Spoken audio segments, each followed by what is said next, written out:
Podstar.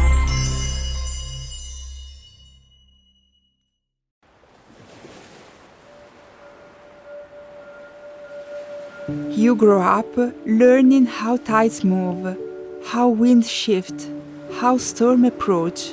You know which part of the coast is safe, which reef protects your village, which mangrove forests slow the waves. Now, imagine this balance begins to change. Tides become gradually higher. Storm patterns grow less predictable. Coastlines begin to evolve faster than before. Not all at once, but fast enough to ask for something new. Those communities are experiencing how environmental change reshapes landscapes, economies, and everyday life. In today's episode, we'll learn more about it and discover what a multi-hazard system actually is.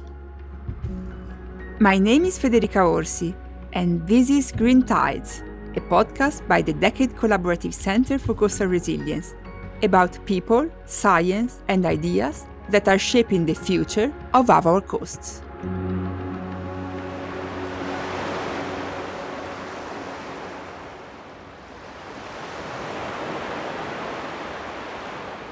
Knowledge, education, technology.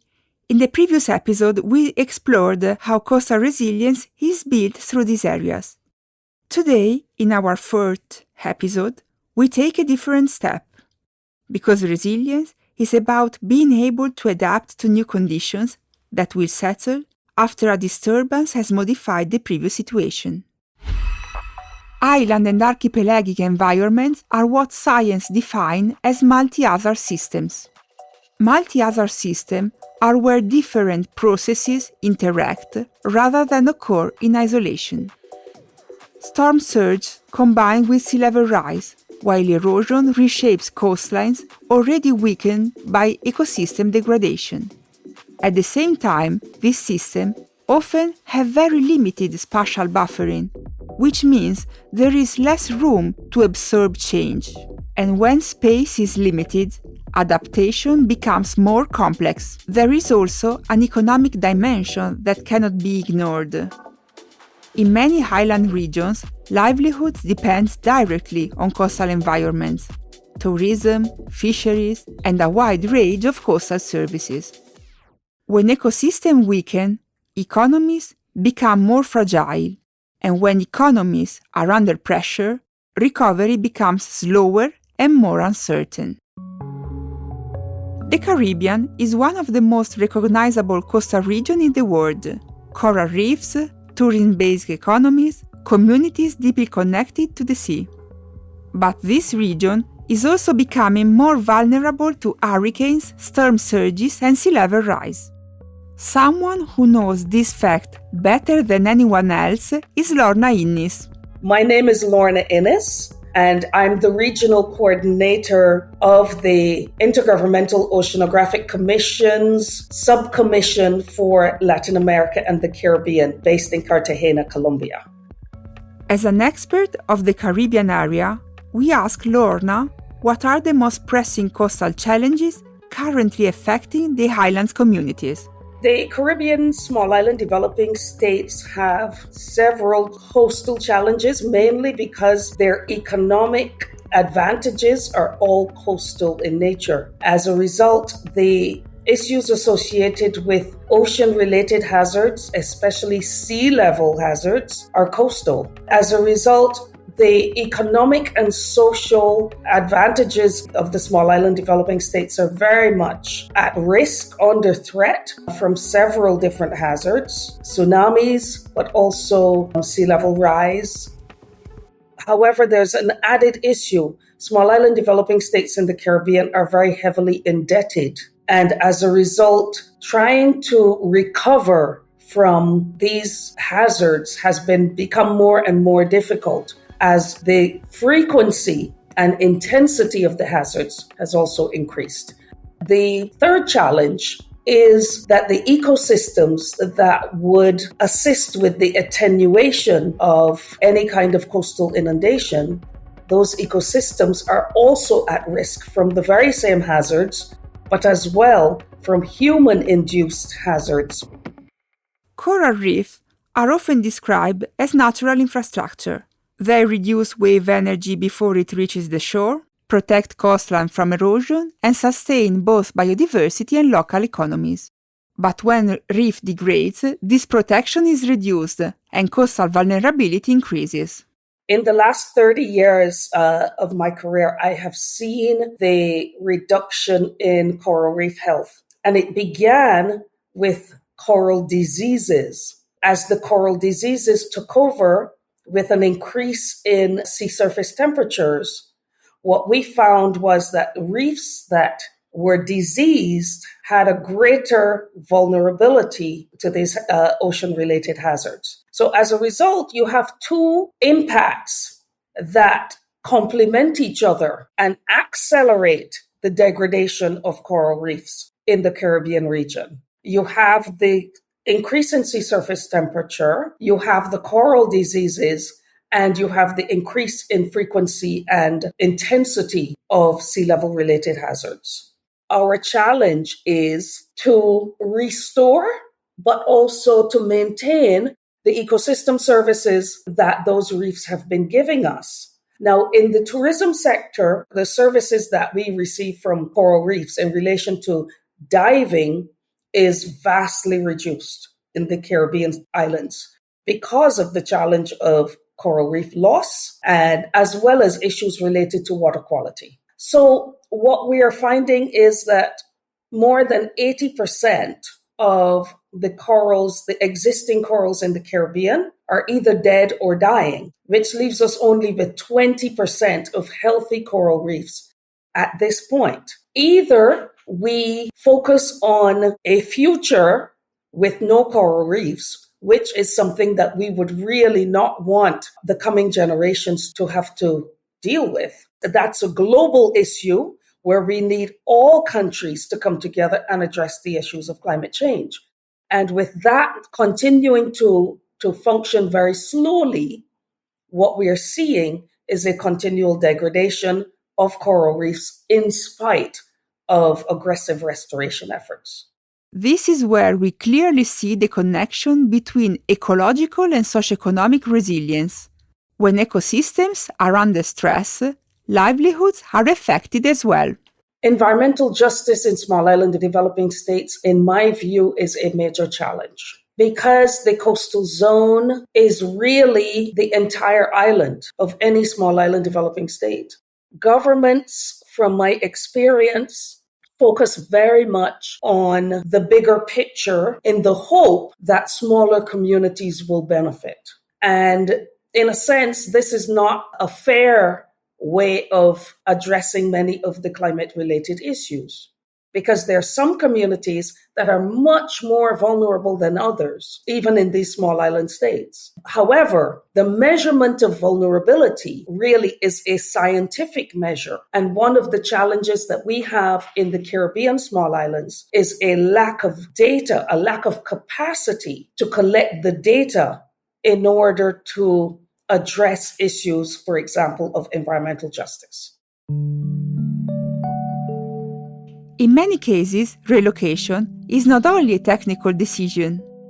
It involves different factors, as cultural ties, economic realities, and long-term planning constraints.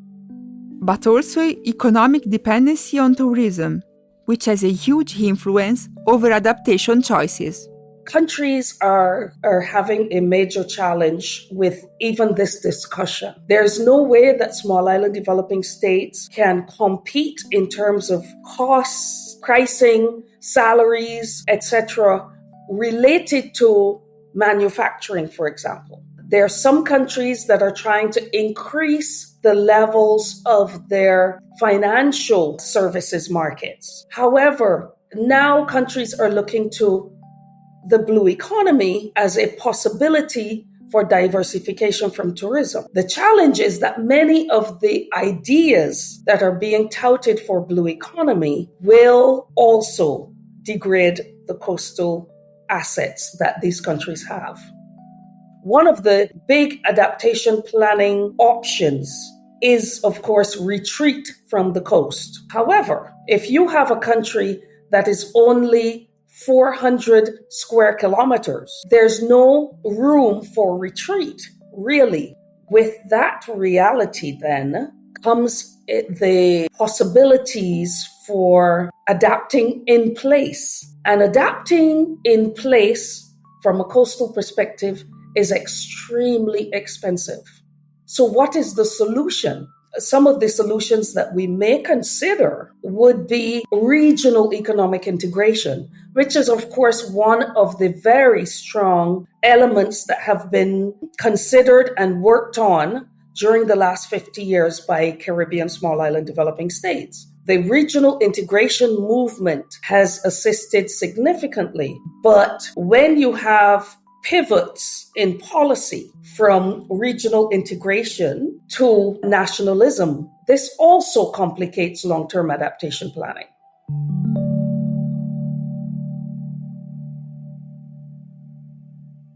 Here, resilience becomes a balance between maintaining economic stability and preparing for long-term change.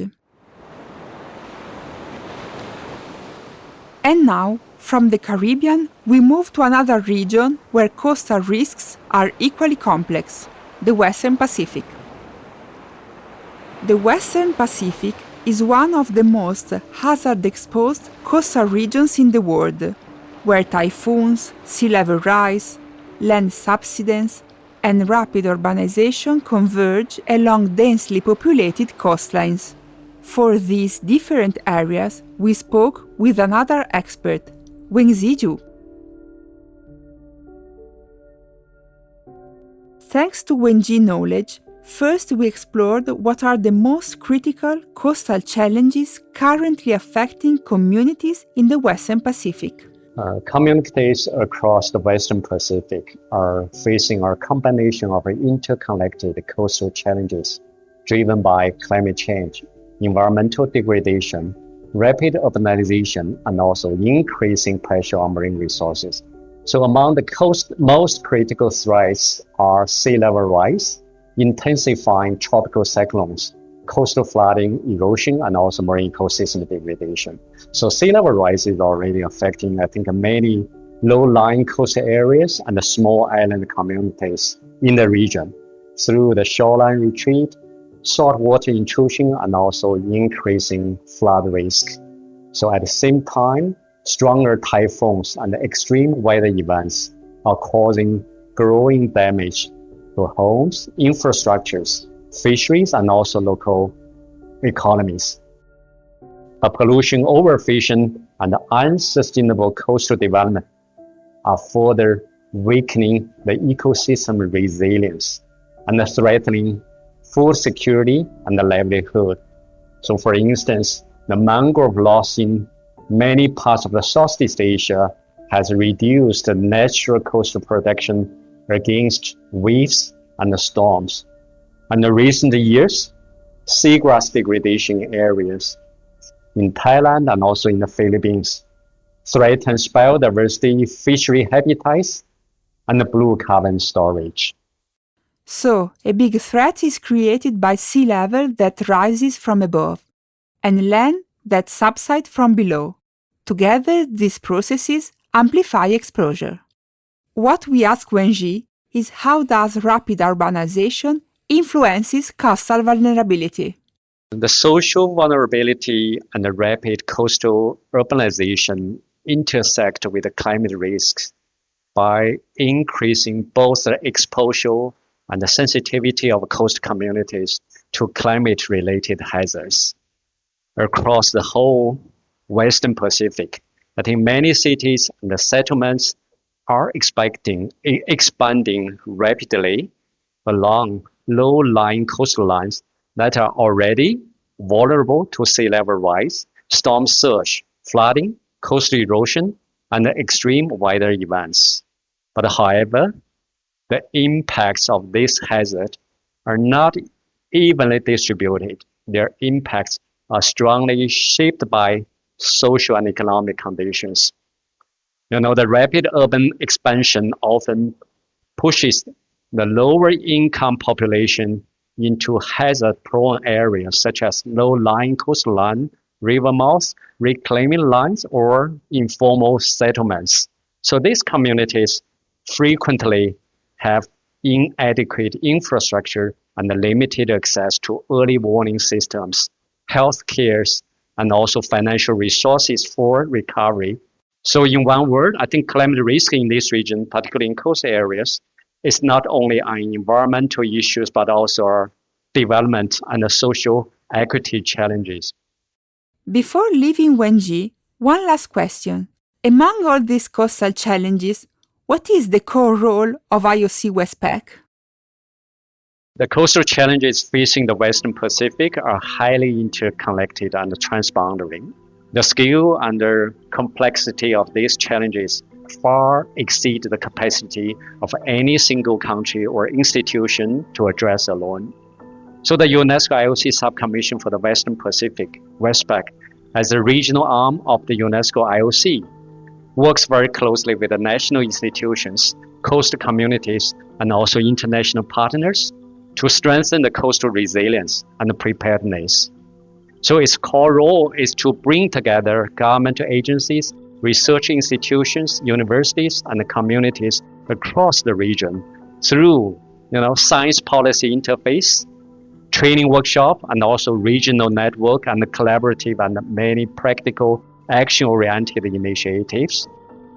So in this context, and the collaboration with the Decade Collaborative Center for Coastal Resilience can significantly enhance both our national and also regional capacity and the global knowledge share exchange. Across both regions, we observe recurring patterns: multi-hazard exposure, limited space for adaptation, strong economic dependency on coastal systems, and reduced capacity to absorb shocks. Islands have fewer alternatives when systems are disrupted, which make resilience more demanding. This is why they are often described as early indicators of global change. Even if far from the inland, highlands can teach us what the future will be like. If this episode made you aware of how coastal risks are experienced differently around the world, explore the DCCCR work on environmental justice and capacity development.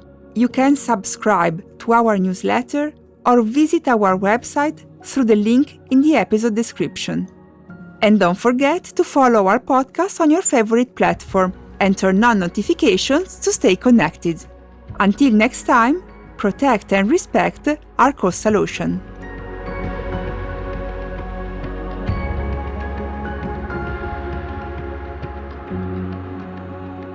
Green Tides is a podcast by DCCCR, Decade Collaborative Center for Coastal Resilience, produced by Podsar. Narrator, Federica Orsi. Writing, Lorenzo Molino. Sound design, Antonio Mezzadra. Graphics, Laura Fracasso. Producer, Esther Memeo. Special thanks to CMCC, Euro-Mediterranean Center for Climate Change, Herion and Deltares.